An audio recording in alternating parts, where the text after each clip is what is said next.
Assalamualaikum warahmatullahi wabarakatuh. Saya Ferry Deliunandi, NPM 1611011103, akan mempresentasikan bab 4 tentang elastisitas permintaan. Beberapa pembahasan yang akan dibahas pada materi ini ialah 1.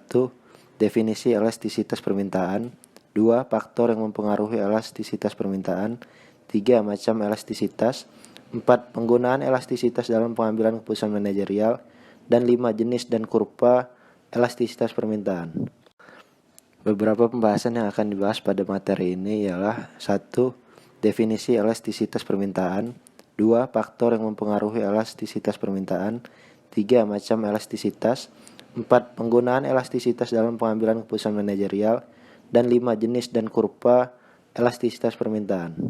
Elastisitas permintaan. Elastisitas permintaan adalah suatu alat atau konsep yang digunakan untuk mengukur perubahan relatif dalam jumlah unit barang yang dibeli atau diminta sebagai akibat perubahan salah satu faktor yang mempengaruhinya. Faktor-faktor yang mempengaruhi elastisitas permintaan. 1. Tingkat kebutuhan. Apabila kebutuhan terhadap suatu barang sangat penting, perubahan harga tidak mempengaruhi jumlah permintaan, maka permintaan terhadap barang ini bersifat inelastik. Sebaliknya, bila kebutuhan terhadap suatu barang kurang penting, maka permintaan bersifat elastis. 2. Banyaknya barang pengganti yang tersedia. Sekiranya suatu barang mempunyai banyak barang pengganti, permintaannya cenderung untuk bersifat elastis. Maksudnya, perubahan harga yang kecil saja akan menimbulkan perubahan yang besar terhadap permintaan. 3. Persentasi pendapatan yang dibelanjakan. Besarnya bagian pendapatan yang digunakan untuk membeli suatu barang dapat mempengaruhi elastisitas permintaan terhadap barang tersebut. 4. Jangka waktu analisis. Semakin lama jangka waktu di mana permintaan itu dianalisis, semakin elastis sifat permintaan suatu barang. Dalam jangka waktu yang singkat, permintaan bersifat lebih tidak elastis karena perubahan-perubahan yang baru terjadi dalam pasar belum diketahui oleh pembeli. 5. Produk mewah versus kebutuhan. Permintaan akan produk kebutuhan cenderung tidak elastis, di mana konsumen sangat membutuhkan produk tersebut dan mungkin sulit mencari substitusinya. Akibatnya, kenaikan harga cenderung tidak menurunkan permintaan. Sebaliknya, permintaan akan produk mewah cenderung elastis, di mana barang mewah bukanlah sebuah kebutuhan dan substitusinya lebih mudah dicari. Akibatnya, kenaikan harga akan menurunkan permintaan. 6. Tradisi. Apabila pemakaian suatu barang sudah menjadi tradisi, walaupun berapapun naiknya harga, orang akan tetap membelinya, maka permintaan ini bersifat inelastis. Tetapi apabila tidak didasarkan tradisi, permintaan akan bersifat elastis. 7. Mode. Mode juga mempengaruhi permintaan terhadap suatu barang. Apabila barang tersebut sudah digandrungi oleh masyarakat, maka berapapun naiknya harga akan tetap dibeli, maka permintaan akan bersifat inelastis, demikian sebaliknya. 8. Perubahan harga dan barang yang diminta. Hal ini akan mempengaruhi golongan lain untuk meminta barang tersebut, sehingga permintaan menjadi elastis.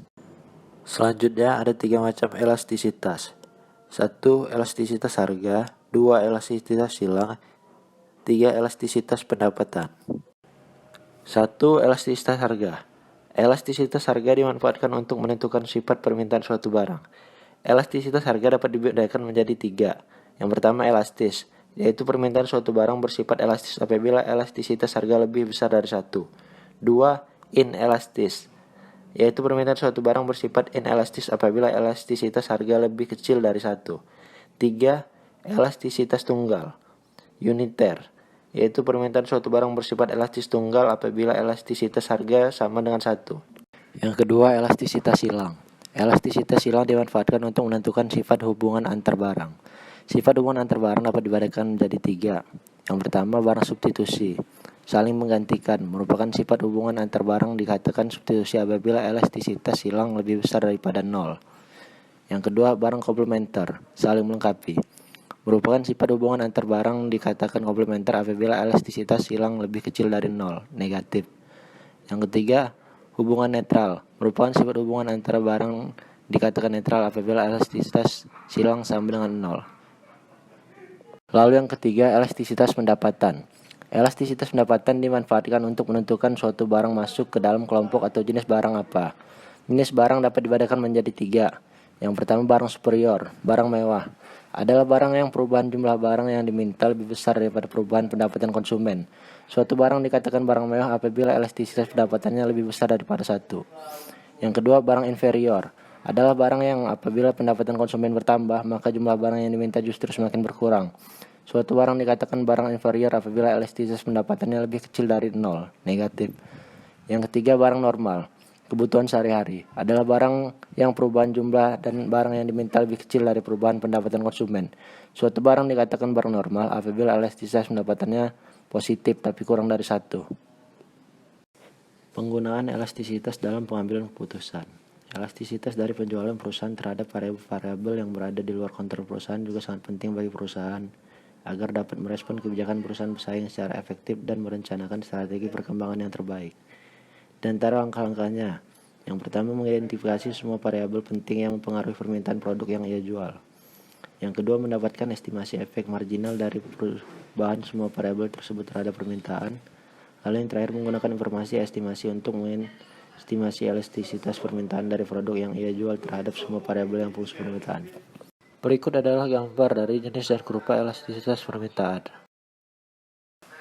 Sekian presentasi dari saya. Terima kasih atas partisipasinya. Wassalamualaikum warahmatullahi wabarakatuh.